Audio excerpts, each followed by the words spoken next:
Hello everyone, class 8 history chapter 7 second video, new routines, new rules. Up to the mid 19th century britisher को ये system सही नहीं लगा, तो britisher ने काफी सारे चेंज किए। लोकल पाठशाला में वर्नाकुलर एजुकेशन, अपने लैंग्वेज में पढ़ा रहे हो ये रॉन्ग है, हम जैसा बोले वैसा करो। After 1854, the company decided to improve the system और रेगुलर इंस्पेक्शन भी होंगे स्कूल्स में, रेगुलर चेकिंग, एग्जाम नहीं होते हैं, स्कूल प्रॉपर वे में चल रहा है कि नहीं कोई देखता नहीं है। ठीक है, ये सब में इम्प्रूवमेंट की जरूरत है। ओके, ब्रिटिशर ने सारे सिस्टम चेंज कर दिए और बोला कि गवर्नमेंट पंडित को बोला जाएगा जो चार्ज लेंगे स्कूल्स के। 5 स्कूल में इंस्पेक्शन करेंगे और देखेंगे कि गुरु अच्छे से पढ़ा रहे या नहीं पढ़ा रहे। रेगुलर टाइम टेबल का पीरियोडिक रिपोर्ट्स भी सबमिट करना पड़ेगा। स्टूडेंट्स के लिए टेक्स्ट बुक्स भी आने लगे और एनुअल एग्जाम भी होने लगी और फीस भी पे करना पड़ेगा अगर कोई स्टूडेंट्स पढ़ रहा है तो। डेली स्कूल आना है और फर्स्ट पीरियड में जो सीट पे स्टूडेंट्स बैठे हैं लास्ट पीरियड तक वही सीट में बैठेंगे। न्यू रूल्स ओबे करना पड़ेगा और डिसिप्लिन में रहना पड़ेगा। बहुत पाठशाला ने इनके रूल अपना भी लिए थे और कुछ सपोर्ट नहीं कर रहे थे और लास्ट में सोचे ठीक है मान लेते हैं ब्रिटिशर की बात और पाठशाला में न्यू रूल बना लेते हैं। न्यू रूल के हिसाब से डेली क्लास होती थी और जो पुअर बच्चे थे बट जिसके पेरेंट्स फार्मर्स हैं उनको तो हार्वेस्ट के टाइम में लेकर जाना पड़ता था अपने बच्चों को, क्योंकि बच्चे हेल्प कर देते होंगे। रेगुलर अटेंडेंस के वजह से पुअर बच्चे के पेरेंट्स लेकर नहीं जा पाते थे, क्योंकि स्कूल में रेगुलर अटेंडेंस का नियम था, हर दिन प्रेजेंट। फिर पुअर बच्चों को ज्यादा डिफिकल्टी फेस करना पड़ता था। ठीक है, the agenda for a national education. British officer western education ला रहे थे, तब इंडियन एजुकेशनलिस्ट क्या कर रहे थे, देश में एजुकेशन कैसा होगा ये सब पे सोचने वाले जो है उनको एजुकेशनलिस्ट कहेंगे। कुछ इंडियंस को ऐसा लगा कि वेस्टर्न एजुकेशन बहुत अच्छा है और वेस्टर्न एजुकेशन इंडिया को मॉडर्नाइज कर देगा। ठीक, कुछ इंडियंस को लगा ना कि वेस्टर्न जो कल्चर है वो इंडिया को मॉडर्नाइज कर देगा, लेकिन 1 सपोर्ट करने लगे वेस्टर्न एजुकेशन के लिए। 2 ब्रिटिशर से रिक्वेस्ट करने लगे कि please please school college university open करिए। अरे क्यों? और कुछ इंडियंस अगेंस्ट थे वेस्टर्न एजुकेशन के। कौन कौन? महात्मा गांधी, रविंद्रनाथ टैगोर, इन लोग इंडियन एजुकेशनलिस्ट है। ठीक है, इंग्लिश एजुकेशन हैज इंस्लेव्ड अस। महात्मा गांधी बोले colonial education created a sense of inferiority in the minds of Indians कि हम कॉलोनियल एजुकेशन पढ़ रहे हैं, इनका एजुकेशन अच्छा है, और ब्रिटिश को ऊपर मानने लगे और खुद को नीचे मानने लगे क्योंकि कॉलोनियल एजुकेशन पढ़ रहे थे। जो इंडियन कॉलोनियल एजुकेशन सिस्टम के हिसाब से पढ़ रहे थे, लिख रहे थे, तो इंडियन मानने लगे वेस्टर्न सिविलाइजेशन सुपीरियर है, बहुत अच्छा है। जैसे रोड, लोगों का रहने का, बोलने का, चलने का, खाने का, पीने का, ईटीसी का तरीका कितना स्टैंडर्ड है। तो इंडियन कॉलोनियल एजुकेशन पढ़ रहे थे, उस हिसाब से वेस्टर्न सिविलाइजेशन सुपीरियर लगा, उन्हें अच्छा लगा। इनफ्योरिटी इसलिए डेवलप हुई क्योंकि दूसरों को तो सुपीरियर अच्छा है मान लिया और खुद के सिविलाइजेशन पे हमें प्राउड होना चाहिए था और खुद के सिविलाइजेशन पे हम प्राउड नहीं हो रहे और धीरे धीरे खो गया। महात्मा गांधी ऐसे एजुकेशन चाहिए था उनको जिसमें इंडियंस अपना sense of dignity, self respect भी रखे खुद के सिविलाइजेशन पर और खुद के कल्चर को खराब ना माने। इस सेंस में गांधी जी बोलते हैं कि इंग्लिश एजुकेशन सिस्टम बेकार है, जो हमें खुद के सिविलाइजेशन पे प्राउड करने से रोक रहा है। ऐसा सही नहीं है। खुद के कल्चर पे प्राउड करने से तो रोक रहा है, खुद के सिस्टम पे प्राइड नहीं करोगे तो सेंस ऑफ अपने पे जो सेंस ऑफ डिग्निटी और सेल्फ रेस्पेक्ट तो वो तो खत्म ही हो जाएगी।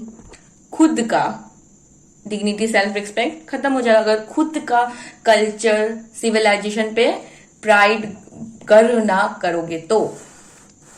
ओके, ठीक है।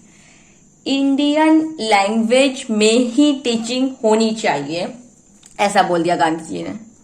फिर गांधी जी ने नेशनल मूवमेंट स्टार्ट कर दिया और बोला ब्रिटिशर की एजुकेशन सिस्टम को छोड़ दो और ब्रिटिश का पढ़ने वाला पढ़ेंगे तो हम इनके जैसे हो जाएंगे। लैंग्वेज में ही तो इंडियन लैंग्वेज में स्टडी करेंगे, अगर करना ही है स्टडी तो ब्रिटिश का पढ़ाने वाला पढ़ेंगे तो उनके जैसा हो जाएंगे, ऐसे बोला। और ये बोला कि इंडियन लैंग्वेज में ही स्टडी करना चाहिए हमें। अपने लैंड पे हम स्ट्रेंजर्स, अजनबी दिखेंगे। कैसे? हमें इंडियन लैंग्वेज आएगा ही नहीं, लोकल लैंग्वेज बोल ही नहीं पाएंगे और खुद का कल्चर को भूल जाएंगे और हमारा टंग फॉरेन टंग हो जाएगा, ऐसा बोला। गांधी जी का मानना था कि हमें ओरल नॉलेज पे फोकस करनी चाहिए, टेक्स्ट बुक से नहीं, प्रैक्टिकल नॉलेज होना चाहिए है। एजुकेशन हमारे माइंड में एंड सोल में डेवलप करती है। हम लोगों को प्रैक्टिकल नॉलेज होना बहुत जरूरी है। एग्जाम्पल, क्राफ्ट सीखना प्रैक्टिकली तो अच्छा से समझ आ जाएगा रादर देन टेक्स्ट बुक में स्टडी करके चीजों को समझ पाएंगे। टेक्स्ट बुक से ज्यादा जो प्रैक्टिकली करेंगे वो ज्यादा समझेंगे, तो उससे क्या होगा, प्रैक्टिकली करने से माइंड भी डेवलप्ड होगा। नेशनलिस्ट की थिंकिंग ब्रिटिशर से अलग थी। फिगर 10 में ये महात्मा गांधी है, ये देखो रविंद्रनाथ टैगोर जी है, और ये कस्तूरबा गांधी। तो कस्तूरबा गांधी, महात्मा गांधी और रविंद्रनाथ टैगोर, ये फिगर 10 का है इमेज देखो। Tagore's adopt of peace, silent place को बोलते हैं और इसको बोला जाता है शांति निकेतन। ये पिक में देखो, ये पेड़ के नीचे बच्चे पढ़ रहे हैं, ये रविंद्रनाथ टैगोर जी है, ये गुरु जी है और बच्चे को पढ़ा रहे हैं। कितना पीस जगह है, शांति, और इसको बोलते हैं Shanti Niketan. Rabindranath Tagore started the institution in 1901। As a child Rabindranath Tagore को स्कूल जाना नहीं पसंद था, सफोकेशन होता था, घबराहट होती थी, इनको स्कूल जेल की तरह लगता था, इनको स्कूल जाने मन नहीं रहता था, स्कूल जेल की तरह लगता था, मन नहीं करता था स्कूल जाने में। गेम खेलना था but no game period for them, बच्चों के लिए नहीं था गेम पीरियड उस टाइम पे। अब तो किसके किसके स्कूल में गेम पीरियड है बताना, ठीक है। इनके स्कूल डेज कलकत्ता में हुई थी। इनका स्कूल डेज का एक्सपीरियंस गेम को लेकर सैड था। सोचो एजुकेशन में गेम पीरियड किसने लाया, तो रविंद्रनाथ टैगोर जी ने ही लाया, ठीक है। तो सोचा मैं एजुकेशन में कुछ न्यू सिस्टम लाऊंगा, जैसे जब स्टूडेंट जाएंगे वो खुश हो जाए, मीन्स स्कूल जाने से एक खुशी मिलेगा, उस टाइप का कुछ सिस्टम सोचा। तो फिर क्रिएटिव बने, उसके बाद गेम पीरियड ओपन किया। फिर जहां वो अपने थॉट्स को और एक्सप्लोर कर पाए, मतलब मन में नहीं रखे, जो उन लोग का क्रिएटिव माइंड है उसको एक्सप्लोर करे, अपने थॉट्स को अपने मन में ना रखे, ऐसा बनाने के लिए और ग्रो करे वो थॉट्स को। ब्रिटिशर्स ने बहुत रिस्ट्रिक्शन और डिसिप्लिन बना दिया था स्कूल में कि बच्चे एकदम डिसिप्लिन में रहे और एकदम रूल्स रेगुलेशन में रहे। Rabindranath Tagore ji ideas of education, एक ये बोला। फिर सेल्फ लर्निंग, खुद से सीखना का टाइम होता है चाइल्डहुड, जब हम सामने वाला को देखकर सीखते, खुद से सीखते हैं। ब्रिटिश का नियम रिस्ट्रिक्शन था, उस हिसाब से बच्चों को डिसिप्लिन में बैठना पड़ता था। फर्स्ट पीरियड में जो सीट में बैठा था बच्चा, उस सीट में लास्ट पीरियड तक बैठना है। तो वो सेल्फ लर्निंग को, वो जो क्रिएटिव थिंकिंग, वो तो डायरेक्ट खत्म हो जाएगा, क्योंकि एकदम डिसिप्लिन में रहना है, जो सीट में बैठा है उस उधर ही बैठना है, एकदम खोसा गया वो बच्चा का कुछ क्रिएटिविटी होगा तो। और हमारे कुछ जो नेशनलिस्ट है उनका मानना था, एजुकेशनलिस्ट का, कि क्रिएटिविटी को इन्हेंस करना है बच्चों का और बढ़ाए।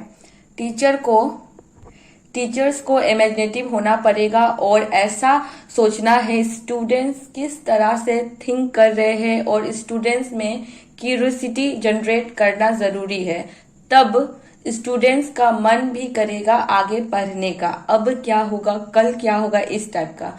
ब्रिटिश जो एजुकेशनल सिस्टम लाए, उस सिस्टम के हिसाब से नेचुरल डिजायर रहती है सीखने की, वो खत्म कर दिया। में जो बच्चा को सीखने का जो उत्साह रहता है ना कि सीखना है, वो खत्म कर दिया।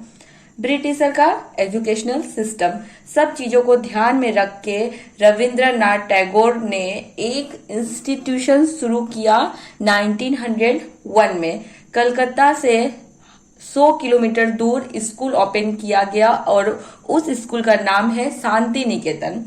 Point of different between Mahatma Gandhi and Tagore regarding education. Mahatma Gandhi ji को वेस्टर्न सिविलाइजेशन नहीं पसंद था और मशीन और टेक्नोलॉजी भी नहीं, और टैगोर बोलते थे हम सबको साइंस टेक्नोलॉजी के बारे में भी मालूम होना चाहिए। शांति निकेतन में स्टूडेंट्स को वो नॉलेज देना चाहते थे, साइंस एंड टेक्नोलॉजी का, आर्ट का, music, dance, art, music, dance. बहुत लोग एंड थिंकर्स ये भी सोचते थे कि ये नेशनलिस्ट एजुकेशन सिस्टम है वो अच्छा है, उसमें चेंज आना चाहिए ब्रिटिश के अकॉर्डिंग।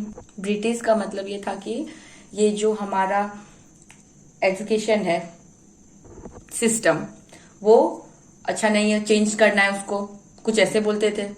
और दूसरे अगेंस्ट थे, ठीक है। रविंद्रनाथ टैगोर जी इंडियन ट्रेडिशंस में जो बेस्ट है, इंडियन ट्रेडिशन के लिए जो बेस्ट है वो स्टडी करवाना चाहते थे, बट साथ ही साथ ना वेस्टर्न चीजों को भी इंक्लूड करे ऐसा चाहते थे। वेस्टर्न का एलिमेंट भी जोड़ना चाहते थे, हमारे ग्रोथ में भी हेल्प होगी ना, साइंस मैथ्स को भी पढ़ाना चाहते थे। He emphasized the needs to teach science and technology at Shanti Niketan, ये देखो underline, along with art, music, dance. साथ ही साथ debates over the educational system, कैसा हो हमारा national education system, western culture को इंक्लूड करे या ना करे, ज्यादा इंक्लूड करे या कम इंक्लूड करे, या इंक्लूड ही ना करे, अपने हिसाब से जोड़ दो या ना जोड़ दो। तो डिबेट्स हुई। कुछ लोग बोलते हैं ब्रिटिशर का पूरा सिस्टम को चेंज मत करो, उसमें क्या करो, अपना जो कुछ एक जोड़ दो अपने हिसाब से, मिला जुला के दोनों का, ऐसा बोलते थे। कुछ इंडियन अगेंस्ट है। फिर आदर्स लोग बोलते थे कि नहीं चाहिए ब्रिटिश एजुकेशन सिस्टम, हम तो अल्टरनेटिव सिस्टम डेवलप कर सकते हैं, लोगों को हमारी इंडियन कल्चर के हिसाब से एजुकेट करेंगे हम तो। इंडिपेंडेंस के बाद तक ये टॉपिक चल रहा है कि अभी तक आई थिंक कि नेशनल एजुकेशन सिस्टम कैसा होना चाहिए। कुछ स्कॉलर्स बोलते हैं ब्रिटिशर सिस्टम में भी ट्रेडिशनल एलिमेंट ऐड करना चाहिए, एंड कुछ बोलते हैं वेस्टर्न एलिमेंट ऐड करना नहीं चाहिए, और कुछ बोलते हैं वेस्टर्न एलिमेंट ऐड करना चाहिए और इम्प्रूव करके। ठीक है, ये देखो फिगर 12, ये मिशनरी स्कूल है, mid 19th century schools for girls. Okay, girls के लिए सेटअप हुआ था Christian missionary and Indian reform organization. Okay everyone, thank you so much.